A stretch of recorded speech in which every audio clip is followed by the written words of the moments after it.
नमस्कार दोस्तों, आज हम ज्योतिष के बेसिक चैप्टर यानी कि शुरुआती दौर पर हम ज्योतिष कैसे पढ़ना शुरू करें या हम ज्योतिष कैसे सीखनी चाहिए, आज इसी विषय पर मैं आपसे बात करूंगी। सबसे पहले हम ज्योतिष का शाब्दिक अर्थ क्या है ये हम जानते हैं। ज्योतिष ज्योतिष दो शब्दों से मिलकर बना है, ज्योति प्लस ईश। ज्योति मैंने प्रकाश, ईश मैंने परमात्मा, अर्थात परमात्मा का प्रकाश। जो भी व्यक्ति या जो भी जातक ज्योतिष सीखना प्रारंभ करता है या ज्योतिष सीख रहा होता है, तो मान लीजिए कि डे 1 से ही उसके ऊपर परमात्मा का आशीर्वाद उसे मिलना शुरू हो जाता है। जीवन में कितनी ही मुश्किलों, कितनी ही समस्याओं का वो सामना चाहे कर रहा हो, उन समस्याओं से निकलकर वो जीवन में उन्नति पाता है, अध्यात्म की ओर जाता है, ज्ञान की ओर जाता है, धर्म की ओर जाता है।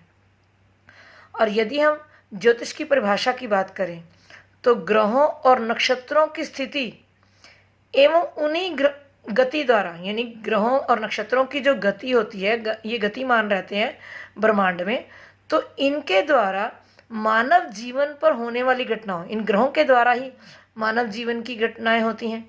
तो उसी का जो हम अध्ययन करते हैं, उन घटनाओं का जो अध्ययन करते हैं ज्योतिष के हिसाब, ये इन ग्रहों के हिसाब, इनकी गणना से, वही ज्योतिष है।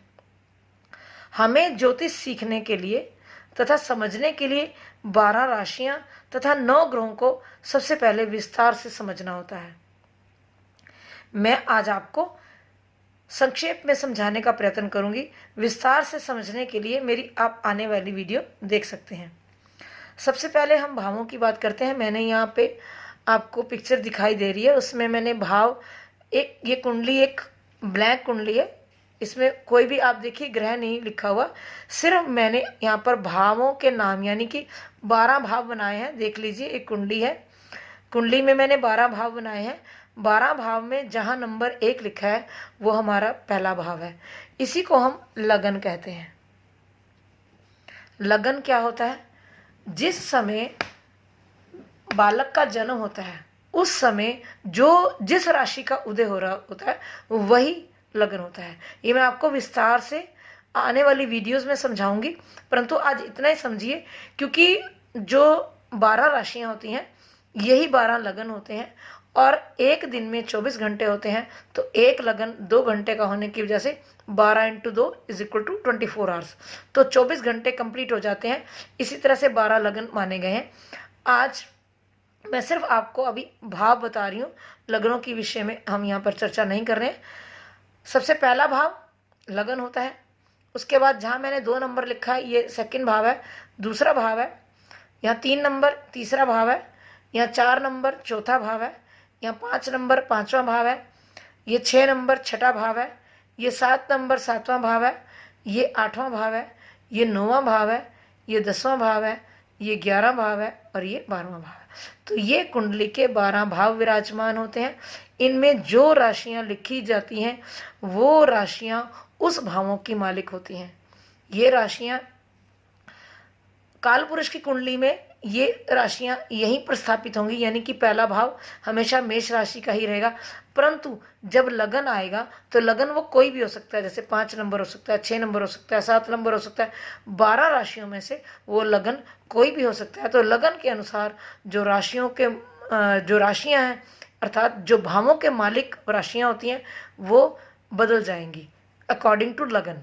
यहाँ पर 1 नंबर के हिसाब से तो यही रहेगा। मान लीजिए यहाँ पर 2 नंबर है या 4 नंबर है तो 4 होगा, यहाँ 5 होगा, यहाँ 6 हो जाएगा, 7 8 9 10 11 12 1 2 3 और 4, इस तरह से ये डिसाइड होगा। लेकिन वो हम आगे विस्तार से आने वाली वीडियोस में या क्लासेस आप ज्वाइन करोगे तो उसमें हम विस्तार से सीखेंगे।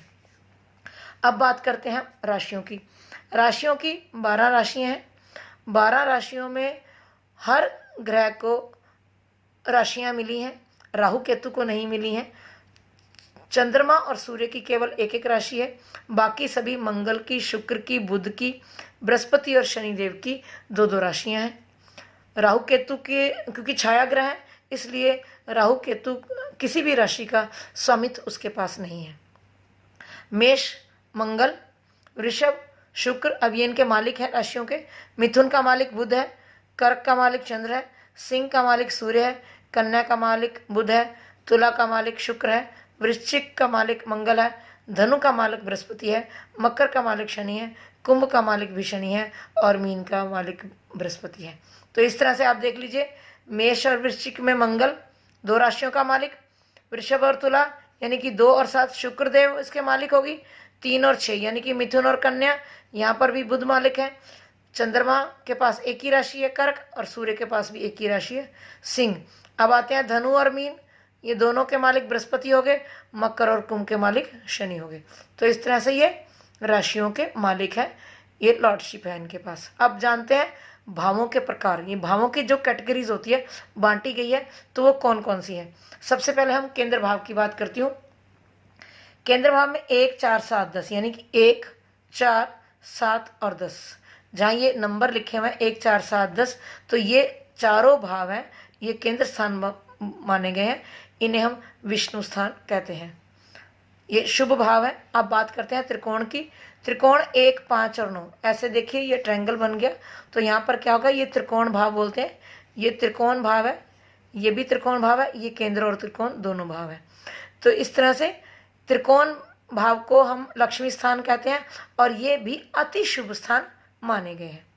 अब उसके बाद त्रिक भाव, त्रिक भाव है 6, 8 और 12, ये पहला भाव 6 है, दूसरा 8 है और तीसरा भाव है।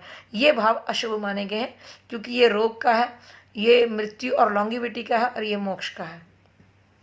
उसके बाद है जी त्रिषड आय, त्रि मतलब 3, षड मैंने छठा, आय मैंने 11वां, तो त्रिषड आय ये 3 भाव शुभ और अशुभ दोनों माने गए। अब बचा आपका सेकंड भाव, तो सेकंड के लिए हम ये मानेंगे कि ये शुभ और अशुभ दोनों हैं।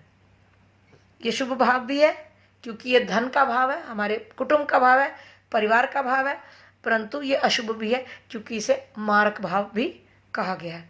तो ये मैंने आपको बिल्कुल संक्षेप में आपको बताया है, प्रयत्न किया है गागर में सागर भरने की। अब जो 12 राशियां 12 भावों में विराजमान है, यही 12 भाव जो हैं उनकी राशियां जो इनकी मालिक होती है यानी कि लॉर्डशिप होती है। ग्रहों की जो चर्चा है मैं आपको अगली वीडियो में करूंगी, अगली वीडियो में आपको मैं विस्तार से ग्रहों के बारे में बताऊंगी। अब मैं ज्योतिष के बारे में एक छोटा सा कंसेप्ट एक और बताना चाहूँगी कि जो ज्योतिष है वो आप ये मान के चलें कि ज्योतिष ही हमारा धर्म है। क्योंकि यदि हम धर्म, एक्चुअली धर्म क्या है हम ये समझते नहीं है। अगर आप मंदिरों में जाना, पूजा पाठ करना, ये धर्म नहीं है, सत्य धर्म है। जब हम ज्योतिष को या हम ज्ञान को, किसी भी ज्ञान को अगर हम प्राप्त करते हैं, अगर हम उसका सत्य से पालन करते हैं तो वही धर्म है।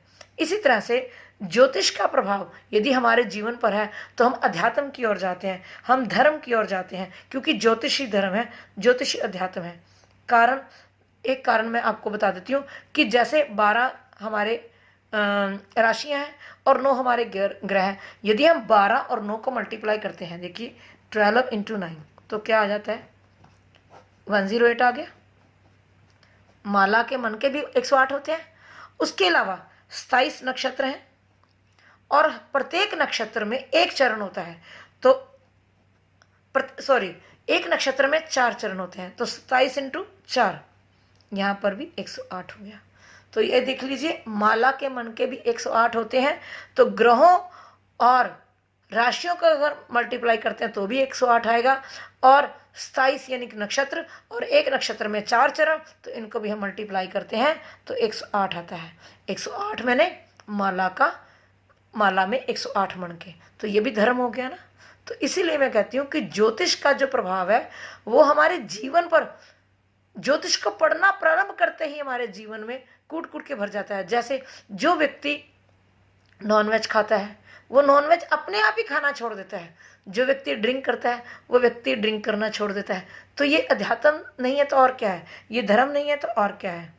तो ज्योतिष को यदि आप अच्छे से समझना चाहते हैं, विस्तार से जानना चाहते हैं, तो इस ज्ञान को अपने जीवन में उतारना चाहते हैं, तो आप हमसे संपर्क कर सकते हैं। आपको अति आवश्यक तथा बिल्कुल साधारण सी आसान विधियों से ज्योतिष सिखाई जाएगी। धन्यवाद।